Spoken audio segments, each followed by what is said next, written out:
চলেছে। পিতার কণ্ঠে কণ্ঠ মিলিয়ে সুরের জগতে তাঁর স্বতঃস্ফূর্ত প্রবেশ। পরবর্তী সময়ে তিনি কানাই দাস বৈরাগী, পণ্ডিত জ্ঞানপ্রকাশ ঘোষ এবং মুনাওয়ার আলী খানের মতো মহান শিল্পীদের সাহচর্য ও প্রশিক্ষণ পেয়েছেন। পণ্ডিত শ্রী অজয় চক্রবর্তীর কৃতিত্বের তালিকা দীর্ঘ।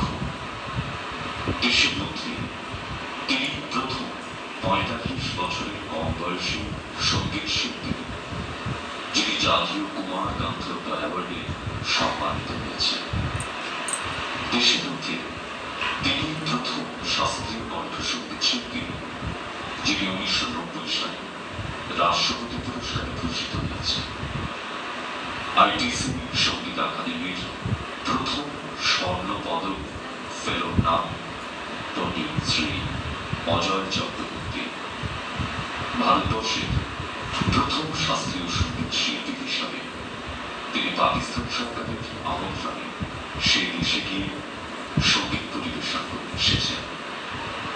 দেশের একমাত্র কণ্ঠসঙ্গীত শিল্পী যিনি স্বাধীনতার সুবর্ণ জয়ন্তী উদযাপনের জন্য তৈরি কনসার্টের যোগদান করবার জন্য বিবিসির আমন্ত্রণ পান।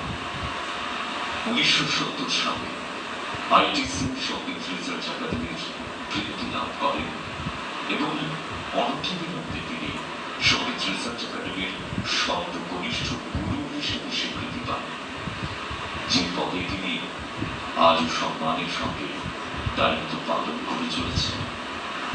ভারতীয় শাস্ত্রীয় সঙ্গীতের মাধ্যমে বিশ্ব ভ্রাতৃত্ব স্থাপনে পণ্ডিত শ্রী অজয় চক্রবর্তীর অবদান সুবিদিত। তার অপূর্ব সুরের মূর্ছনা, প্রাচ্য ও প্রতিচ্ছবিতে বিশ্বের শ্রেষ্ঠ সঙ্গীত সম্মেলনগুলিতে তার কণ্ঠসঙ্গীত শ্রোতাদের সঙ্গীত উদ্গীতৃপ্ত করেছে। তার অসংখ্য সিডি ও অ্যালবামের জনপ্রিয়তা প্রমাণ করে পণ্ডিত শ্রী অজয় চক্রবর্তীর ঈর্ষণীয় সাফল্যের কথা। বিশ্বময় তার সঙ্গীত পরিবেশনের পাশাপাশি তার মনন দর্শকদের নিয়ে একাধিক গ্রন্থ রচনা যেমন করেছে, তেমনি আধুনিক প্রজন্মকে সঠিক বিজ্ঞান ভিত্তিক ধারায় শিক্ষাদানের মাধ্যমে পরিপূর্ণ শিল্পী ও সাধক হিসেবে গড়ে তোলার জন্য প্রতিষ্ঠা করেছেন শ্রুতি নন্দন, যা আজ আন্তর্জাতিক ক্ষেত্রে শাখা বিস্তার করেছে। পণ্ডিত শ্রী অজয় চক্রবর্তীর সঙ্গে তবলা সঙ্গতে ইন্দ্রনীল ভাদুরী, হারমোনিয়ামে রূপশ্রী ভট্টাচার্য, তানপুরায় ব্রজেশ্বর মুখোপাধ্যায় এবং দেবশ্রী ভট্টাচার্য, যাদের পরিচয় আপনাদের ইতিপূর্বেই জানিয়েছি। আমরা মঞ্চে শ্রদ্ধার সঙ্গে আমন্ত্রণ জানাচ্ছি পণ্ডিত শ্রী অজয় চক্রবর্তী। তিনি মঞ্চে আসলে তাকে বরণ করে নেবেন আমাদের মধ্যে উপস্থিত আরেক বরেণ্য শিল্পী পণ্ডিত সমর সাহা।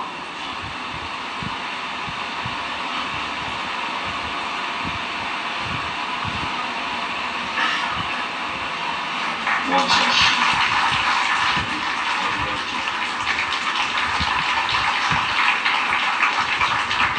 তাকে পুষ্পস্তবক দিয়ে বরণ করে নেবেন পণ্ডিত সমর সাহা।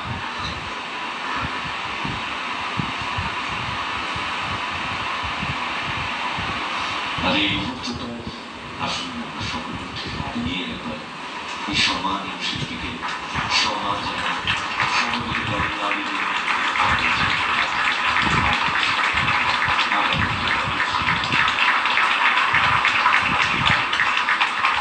আমরা সুরের গান, সুরের গণিত দীক্ষায় দীক্ষিত হতে উপস্থিত। সুরধারায় আজ আমাদের পূর্ণগত পণ্ডিত শ্রী অজয় চক্রবর্তী।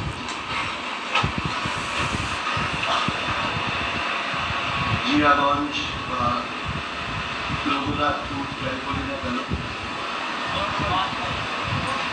রঘুনাথগঞ্জ আগত শ্রোতাদের আমার সশ্রদ্ধ প্রণাম জানাচ্ছি। ছোট বড় সবাইকে, কারণ আমি বিশ্বাস করি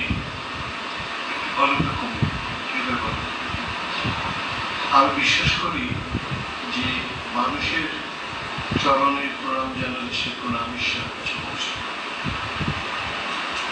কারণ আমরা ঈশ্বরকে দেখতে পাই না, বাজারে, দোকানে, মন্দিরে,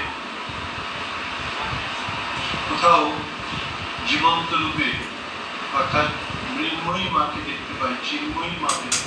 এখানে চিন্ময়ী মায়েদের সম্বন্ধে আপনারা অনেক হয়তো জানেন। এখানে ঘোষণা অনুষ্ঠান শুনেছেন, আমি তখন এসে পৌঁছাইনি। কিন্তু একটা কথা বলতেই হবে, সেটা হলো যে সঙ্গীত রিসার্চ একাডেমি ভারতবর্ষের একমাত্র সংস্থা যেখানে গুরু শিষ্য পরম্পরাতে, অর্থাৎ গুরুর সঙ্গে একসঙ্গে শিষ্য বসবাস করে ঠিকই একসঙ্গে গুরুর বাড়িতে রোজ গিয়ে গান শেখার সুযোগ পায়। আমি যখন ওখানে জয়েন করি তখন আমার 26 বছর বয়স, তখন আমি গান করতাম, কিন্তু সঙ্গীত রিসার্চ একাডেমিতে আমি হীরাবাই বড়োদকার, উস্তাদ লতা ফতেহ সিং খাঁ সাহেব, উস্তাদ নিসার হোসেন খাঁ সাহেব, মানে আমাদের রাশিদের গুরু, সকল গুরুজনদের, পণ্ডিত বিদ্যুৎ নায়ক, এদের সকলকে, শ্রীমতী গিরিজা দেবী, তারপরে আস্তে আস্তে কেজি গিন্দি সাহেব এবং আমাদের ভারতবর্ষের সমস্ত গুরুজনেরা ওখানে থাকতেন এবং একসঙ্গে বসবাস করতেন। আজকে আর্থ-সামাজিক যে পরিস্থিতিতে আমরা এসে পড়েছি, তাতে সারা বিশ্বই একটা বাজার হয়ে যাচ্ছে। এখানে সেই মূল্যবোধ আমরা সবসময় বজায় রাখতে পারছি না এবং সবাই চাকরি বাকরি এবং নানান কাজে গান করবার জন্য জীবন সমর্পণ করবার সাহস পাচ্ছেন। কিন্তু আমিও কিন্তু একজন প্রাইমারি টিচারের ছেলে, আমার বাবা প্রাইমারি টিচার ছিলেন এবং বিশ্বাস করুন, পরিশ্রম করলে এই সঙ্গীতে যে সাকসেস পাওয়া যায়, এটা আমি বা আমার ছোট ভাই, এখানে রয়েছে সমর, অর্থাৎ সমর সাহা, আমরা কিন্তু জীবন দিয়ে এটাকে অনুভব করেছি। কাজেই সেই সঙ্গীত রিসার্চ একাডেমিতে যদি ভারতবর্ষের এবং বিশেষত বাংলার কোনায় কোনায় ছেলে মেয়েদের আমরা একটু ইন্সপায়ার করতে পারি, সাহায্য করতে পারি, সেই জন্যই কিন্তু সঙ্গীত রিসার্চ একাডেমির এই যে উৎসব করা। আইটিসি এবং সঙ্গীত রিসার্চ একাডেমি দুটো আলাদা নাম নয়, একই সঙ্গে আমরা আছি। সুতরাং রঘুনাথগঞ্জ সঙ্গীত পিয়াসী নামটা নিশ্চয়ই আপনারা জানেন, যেটি নাটুবাবুর দেওয়া, কৃষ্ণকুমার গাঙ্গুলি।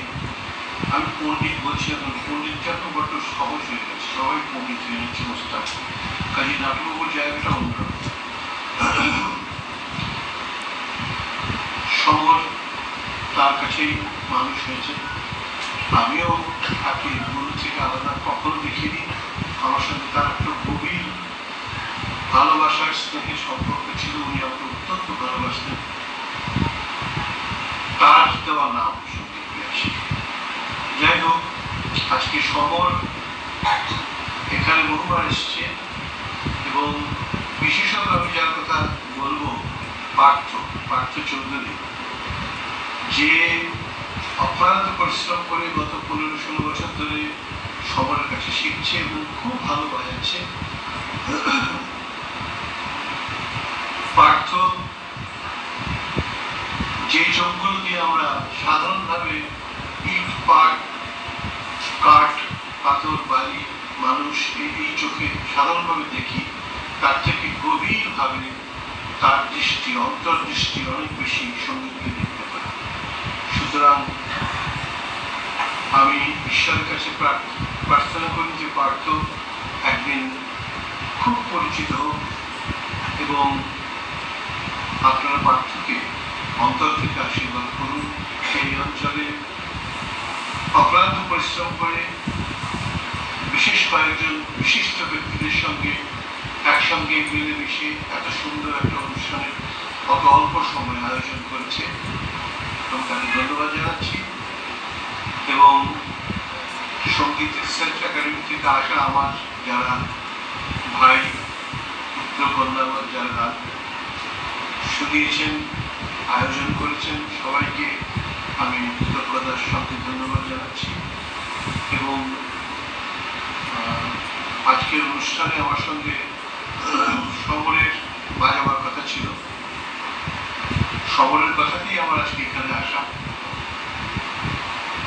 কিন্তু সমরের আলো দেখাতে গিয়ে ওর তবলার আলোটা আজকে জ্বালায়নি, পরের দিন আবার আলো দেখাতে গিয়ে অর্থাৎ একটা বাজি থেকে কখন যেন ঘটার কথা না সেরকম একটা ঘটনা ঘটেছে, আপনারা দেখেছেন। কিন্তু সমর আমার আত্মার খুব কাছের এবং আপনারা হয়তো বিশ্বাস করবেন না যে মাত্র 9 বছর সময় সারা রাত আমার আর সমরের একসঙ্গে বসা হতো। সমর কিভাবে পরিশ্রম করছে সেটা আমি পণ্ডিত সমস্যা বলছি না, ওকে আমি অত্যন্ত স্নেহ করি। সমর বাজাবার কথা ছিল, কিন্তু আমাদের সঙ্গে আমার পুত্রবল পণ্ডিত সঞ্জয় মুখোপাধ্যায়ের, সেও আমার গুরু ভাই, তার ছাত্র ইন্দ্রনীল আমার সঙ্গে বাজাবে। এবং আমার খুব আনন্দ লাগছে যেমন মঞ্চে যারা বসে আছেন তারা আমার সঙ্গে শুধু, আমি হয়তো কিছুই শেখাতে পারিনি কিন্তু চেষ্টা করেছি। রূপশ্রী, ভূষেশ্বর, দেবশ্রী, ইন্দ্রনীল সঞ্জয়ের ছাত্র, কিন্তু আমি ওকে বাজনার ব্যাপারে নানান কিছু বোঝাবার চেষ্টা করি, বলবার চেষ্টা করি। ভূষেশ্বর খুব উন্নতি করছে। কৌশিকীর পরে আমার কাছে এরকম প্রায় 1 ডজন ছেলে মেয়ে, তারা আশা করি প্রত্যেকেই ন্যাশনাল লেভেল শুরু করেছে এসবের মাধ্যমে। আপনারা হাততালিতে প্রশংসা না করে একটু চরণের ধুলি দেবেন, একটু আশীর্বাদ দেবেন, এটা আমার প্রার্থনা। কারণ হাততালি তো প্রচুর আমরা পাই, টাকাও পাই, নাম পাই, সম্মান পাই, কিন্তু স্নেহ এবং আশীর্বাদ বেশি পাই। আপনারা অন্তর থেকে প্রার্থনা করলে নিশ্চয়ই শ্রেষ্ঠ অনেক বড় হবে। এবং আমার এখন জীবনের মূল ব্রতই হচ্ছে সঙ্গীত রিসার্চ একাডেমির মাধ্যমে, এবং আমি যে ছোট্ট সংস্থা করেছি স্মৃতিনন্দন, সেটাও সঙ্গীত রিসার্চ একাডেমির এক্সটেন্ডেড ফর্ম বলতে পারে। সেখানে আমি শিশুদের শেখাই। এই কথাগুলো আপনাকে এত সময় একটু নষ্ট করলাম বলে আমি আসতে চাইছি আপনাদের কাছে। আজকে আমি ভেবেছি যে ভৈরব, সাধারণত খেয়ালের পরে আমরা